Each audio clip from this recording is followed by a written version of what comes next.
आपकी मदर है और आपकी गर्लफ्रेंड है, दोनों को जब देखते हो अंदर जो रिएक्शंस हैं वो एक जैसे होते हैं, अलग अलग होते हैं? मन क्या कहता है? मन को इससे कोई मतलब नहीं है कि क्या है क्या नहीं है।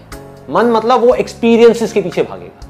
ये मन की फितरत है जिसको बदला नहीं जा सकता किसी हालत में। लेकिन मैंने भी क्या कहा कि बुद्धि मन से लाख गुना ज्यादा पावरफुल है। तो मन के स्तर पे चाहे आपकी मदर हो चाहे गर्लफ्रेंड हो, दोनों ही एक बॉडी है। मन में क्या फर्क है? मन के लिए कोई फर्क नहीं है। सिर्फ बुद्धि में ये बैठने की वजह से कि वो माँ है, वो ही बॉडी जो देखने में बिल्कुल मिलती जुलती है किसी और बॉडी से, हमको अलग दिख रही है।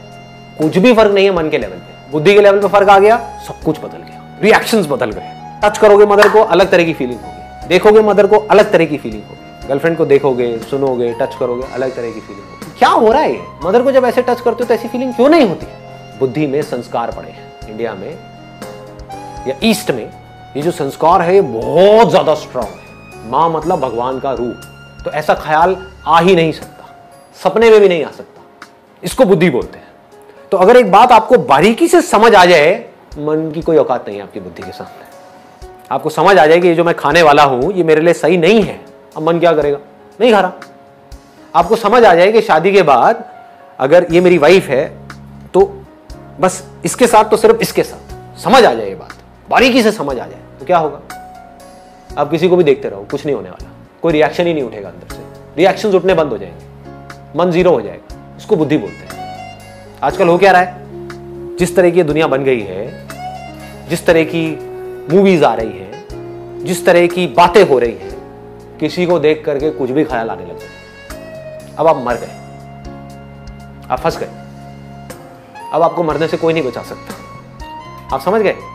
अब आपके जो डिसीजंस होंगे लाइफ में वो किसके बेस पे होंगे? आपकी मन के बेस पे, आपकी बुद्धि के बेस पे? और जो भी आदमी अपने मन के बेस पे डिसीजंस लेगा वो आज नहीं तो कल मरेगा।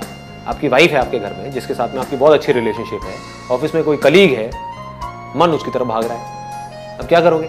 कैसे रोकोगे इस मन को? मर गए ना। उधर बहुत अच्छी रिलेशनशिप है, अच्छी रिलेशनशिप गई तेल लेने। इधर मन की वजह से, मतलब कि कुछ सेकंड्स के प्लेजर के लिए आपने अपनी पूरी जिंदगी खराब कर ली। और इस कलीग ने भी आपको लात मारी, कैसे साइड जो अपनी बीवी का नहीं हो, मेरा क्या होगा? खत्म। क्या हुआ? पूरी लाइफ की धज्जियां उड़ा दी ना एक सेकंड के अंदर अंदर। किसने उड़ाई? किसी और ने? आप ही के अपने मन ने। It has to be absolutely clear, absolutely clear कि क्या सही है क्या गलत है। जब इसको पूरी तरह से आप पकड़ लेते हो, अब ये एक दिन में नहीं होने वाला। सिर्फ अभ्यास अगर हम करते रहे, सपोज हमारा मन डाइवर्ट हो रहा है लेकिन हम उसे रोक रहे कि नहीं ये सही नहीं है, मतलब हो रहा है, अब जो मन में है कुछ तो उसे हो रहा है डाइवर्ट, पर जब हम अभ्यास करें कि नहीं करना नहीं करना नहीं करना, तो सिर्फ यहाँ पे ये यूजफुल होगा कि हम रोक लेता हूँ। अब अभ्यास क्या है इसको ध्यान से समझो। अभ्यास को विवेक भी बोलते हैं। अभ्यास लोग क्या मतलब निकालते हैं? आपका मन किसी की तरफ भाग रहा है, उसको रोको। अरे आप जितना रोकोगे उतना और ज्यादा भागेगा। कभी करके देखना।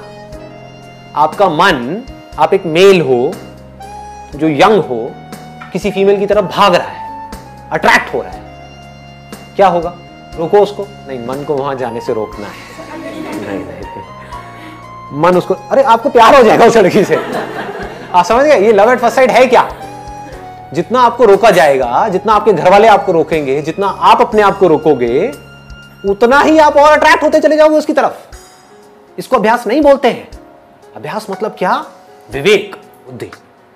आपका मन किसी की तरफ भाग रहा है, बुद्धि को बीच में ले आओ, समझ को बीच में ले आओ, रियलिटी को बीच में ले आओ, देखो क्या होगा। उसके एंड तक जाओ कि मैं क्यों पागल हो रहा हूं उसके पीछे, किस लिए। मेरी एक गर्लफ्रेंड है जिसके साथ में मैं ऑलरेडी सीरियस हूं, फॉर एग्जाम्पल। ये जहां पर मेरा मन भाग रहा है, इससे होगा क्या? अपनी लाइफ के साथ क्यों खेलूं, क्यों फंसू जा करके एक ऐसी सिचुएशन में जहां पर ना मैं यहां का रहूं ना मैं वहां का रहूं। तो इस बुद्धि के थ्रू आप उस पूरी सिचुएशन को एज इट इज देख रहे हो कि ठीक है ये हुआ। मन क्या करता है? वो सिर्फ अभी के बारे में सोचता है। मन सिर्फ ये कहेगा हाँ ठीक है अभी, बस खत्म। अपनी हैबिट के थ्रू चले जा रहे हो। यहां पर बहुत स्ट्रांग करना पड़ेगा अपनी बुद्धि को, स्ट्रांग वर्ड्स बोलने पड़ेंगे बुद्धि से मन को, तो मन ढह जाएगा। मन को जैसे ही खतरा नजर आएगा ना, मन हथियार डाल देगा अपने। अभी मन को मजा नजर आ रहा है इसलिए मन भाग रहा है। मन को थोड़ा सा डरा दो, पीछे आकर के साइड में बैठ जाएगा। बुद्धि से, अपनी समझ से, इसको समझ बोलते हैं। अगर हम इसको छोटे एग्जाम्पल के मेंट करें, लाइक फूड, अगर मैंने सोचा है कि मुझे लाइक रात में ये फूड सिखाना है, ठीक है, तो एक दिन मैं फ्रूट ही खाऊंगी, मैं बुद्धि को समझाऊंगी कि नहीं ये मेरे लिए गुड है, दूसरे दिन भी खाऊंगी, तीसरे दिन भी, चौथे दिन भी, फिर जब 5वां दिन आएगा तो मेरा मन मुझ पे हावी होगा, अरे जब पिछले मतलब 4 दिन से तो खाती आ रही है, आज let's take a break. Very good point. देखो इसको भी ध्यान से समझो क्या होता है, क्योंकि जो भी आप बातें कर रहे हो ना वो सारी बातें मैं अपनी लाइफ में उतार चुका हूं, तो I relate to what you are saying. कभी भी मन के साथ बड़े पंगे मत लो जब तक कि आपकी बुद्धि बहुत ज्यादा स्ट्रांग ना हो जाए। अभी 99% आपका मन हावी है आपके ऊपर, 1% बुद्धि काम कर रही है, तो इस 1% से आप 99% को कैसे संभाल लोगे? तो क्या करो, शुरू में मन के लेवल पे छोटे छोटे चेंजेस करो। बचपन से आज तक आपको एक पर्टिकुलर तरह के खाने की आदत पड़ी हुई, अब आप डाइटिंग के नाम पे कुछ और खाने लग जाओ, क्या होगा? मन बौखला जाएगा।